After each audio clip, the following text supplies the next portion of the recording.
Bienvenidos a Inmunoverso. Hoy nos vamos a sumergir en ese mundo increíble que todos llevamos dentro. Un universo donde un ejército súper sofisticado nos defiende a cada momento.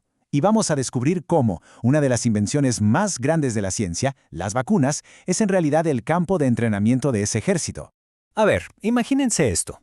Dentro del cuerpo tenemos un ejército impresionante, siempre listo para defendernos de cualquier invasor. Pero, ¿cómo sabe este ejército a quién atacar? Bueno, justo ahí es donde entran las vacunas. Ojo, no son la cura, son el campo de entrenamiento. No combaten la enfermedad directamente, sino que le enseñan a nuestras propias defensas cómo ganar la batalla. Vamos a profundizar un poco más. Las vacunas son, en esencia, preparaciones biológicas que educan a nuestro sistema inmunitario. Le presentan una versión segura de un patógeno para que aprenda a reconocerlo y, sobre todo, a recordarlo. Todo esto sin tener que sufrir la enfermedad real. Es literal como darle a nuestros soldados el manual del enemigo antes de que empiece la guerra. El concepto clave de todo esto es la inmunización, o sea, el proceso por el cual nos volvemos inmunes, resistentes a una enfermedad. Y para llegar a eso hay dos caminos principales. El activo, donde nuestro cuerpo es el que hace todo el trabajo, y el pasivo, donde recibimos una ayudita extra, defensas ya listas para la acción.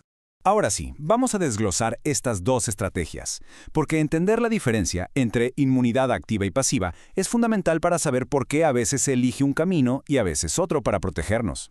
La diferencia es muy simple, pero súper poderosa. Miren, la inmunidad activa es como aprender a andar en bicicleta.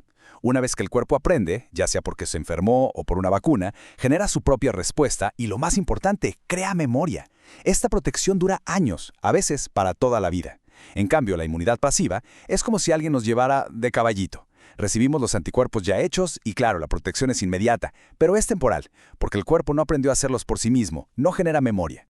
Aquí podemos ver el proceso en acción. Se introduce el antígeno, que es como la señal de alerta. El organismo responde creando a sus propios soldados, los anticuerpos, y también a sus veteranos de guerra, las células de memoria. Así, si el invasor real aparece en el futuro, la respuesta es rapidísima y contundente. El entrenamiento funcionó a la perfección. Y aquí tenemos el contraste. Con la inmunización pasiva no hay entrenamiento. Se administran directamente los anticuerpos ya listos, como un equipo de fuerzas especiales que llega para una emergencia. Son increíblemente efectivos y actúan al momento, pero una vez que se acaba la misión, se van sin dejar un plan de defensa a largo plazo. Y quizá el ejemplo más bonito y poderoso de inmunidad pasiva es el que ocurre antes de nacer. Es un verdadero regalo.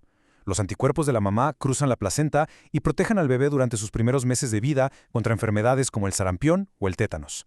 Es una primera línea de defensa temporal mientras el sistema inmune del recién nacido termina de madurar.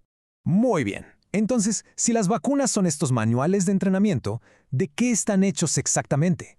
¿Cuáles son los ingredientes de esta fórmula que educa a nuestro sistema inmune? Pues una vacuna es como una receta de cocina muy precisa. El ingrediente estrella es el antígeno, o sea, la piececita del patógeno que el sistema inmune aprende a reconocer. Luego están los adyuvantes, que son como un megáfono para gritarle al sistema inmune: «Oye, pon atención a esto». También hay conservantes para que no se contamine y excipientes, que básicamente son el vehículo que mantiene todo estable y seguro. Detengámonos un momento en los adyuvantes. Son clave. Sin ellos, muchas vacunas no serían tan efectivas. Al potenciar la respuesta, permiten que se use menos cantidad de antígeno y, sobre todo, se aseguran de que la memoria inmunológica que se crea sea mucho más fuerte y duradera. Digamos que son los entrenadores que le exigen el máximo a los reclutas. Y así como hay diferentes estilos de entrenamiento en el deporte, también hay distintos tipos de vacunas. La ciencia ha desarrollado varias estrategias para presentarle los antígenos a nuestro sistema inmune de la forma más segura y eficaz posible.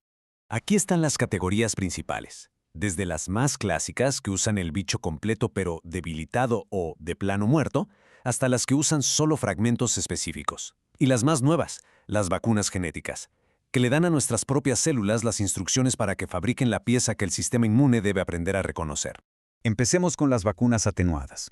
Estas usan una versión debilitada del patógeno, pero todavía vivo. Pensemos en la triple viral: sarampión, paperas y rubiola. El virus se replica un poquito, pero está tan débil que no causa la enfermedad. Esto provoca una respuesta inmune súper robusta, casi idéntica a la que tendríamos con una infección natural. Es el simulacro de combate más realista que existe. Luego tenemos las inactivadas. Aquí el patógeno está completamente muerto. No puede replicarse ni causar enfermedad de ninguna manera. Es como si le diéramos al sistema inmune un retrato hablado súper detallado del enemigo. Son muy seguras, aunque a veces se necesitan varias dosis de refuerzo para que la memoria no se desvanezca. La clásica vacuna de Salk contra la polio es el ejemplo perfecto de esta tecnología. Estas vacunas son todavía más específicas, como un entrenamiento de alta precisión. En lugar de usar el microorganismo entero, utilizan solo una pieza clave, una subunidad. Por ejemplo, la vacuna contra la hepatitis B solo usa una proteína de la superficie del virus. En otros casos, como la del tétanos, se usa una versión inactivada de la toxina, lo que se llama toxoide. Así, el entrenamiento se enfoca únicamente en la parte que hace daño. Y llegamos a la vanguardia, las vacunas de ADN y ARN. Su funcionamiento es fascinante. En lugar de inyectar el antígeno, inyectan las instrucciones genéticas para que nuestras propias células lo fabriquen por un tiempito. Esto provoca que el cuerpo arme una respuesta inmune súper completa, porque aprende a atacar tanto al patógeno que anda suelto como a las células que ya están infectadas. El resultado es una memoria muy potente. Muy bien, ya vimos la teoría, la biología, la tecnología. Ahora vamos a la práctica. ¿Cómo y cuándo se aplica todo esto en el mundo real para salvar vidas? Esta es la pregunta del millón. Si el entrenamiento a largo plazo es tan bueno, ¿por qué a veces se opta por los refuerzos de la inmunización pasiva? Pues la respuesta está en una sola palabra: urgencia. La inmunización pasiva se vuelve vital en situaciones críticas. Si el sistema inmune de una persona no funciona bien y no puede entrenar, o si alguien se expone al veneno de una serpiente o a la toxina del botulismo, no hay tiempo para entrenar. Se necesita neutralizar la amenaza ya. Lo mismo pasa con patógenos súper agresivos como la rabia. En esos casos, los anticuerpos preformados son la intervención que marca la diferencia entre la vida y la muerte. Este número que vemos en pantalla, de 2 a 8 grados Celsius, parece algo muy técnico, ¿no? Pero es absolutamente crucial. Este es el rango de temperatura en el que la mayoría de las vacunas tienen que mantenerse para que sigan sirviendo. El punto aquí es muy claro. Las vacunas son productos biológicos delicados. La famosa cadena de frío es todo el sistema de refrigeración que las mantiene a la temperatura correcta desde que salen de la fábrica hasta que se aplican. Si esa cadena se rompe, sobre todo con las vacunas atenuadas, que son las más sensibles, es como si el manual de entrenamiento se borrara. La protección simplemente se pierde. Y para terminar, una reflexión. La vacunación ha sido una de las herramientas más poderosas que hemos tenido, enseñándole a nuestro ejército interno a vencer enemigos que antes eran devastadores. Pero la ciencia no para. Ya se están desarrollando vacunas terapéuticas, que no son para prevenir, sino para tratar enfermedades como el cáncer. Así que la pregunta queda abierta: ¿cuál será la siguiente gran lección para nuestro sistema inmune? Hasta el próximo capítulo de Inmunoverso.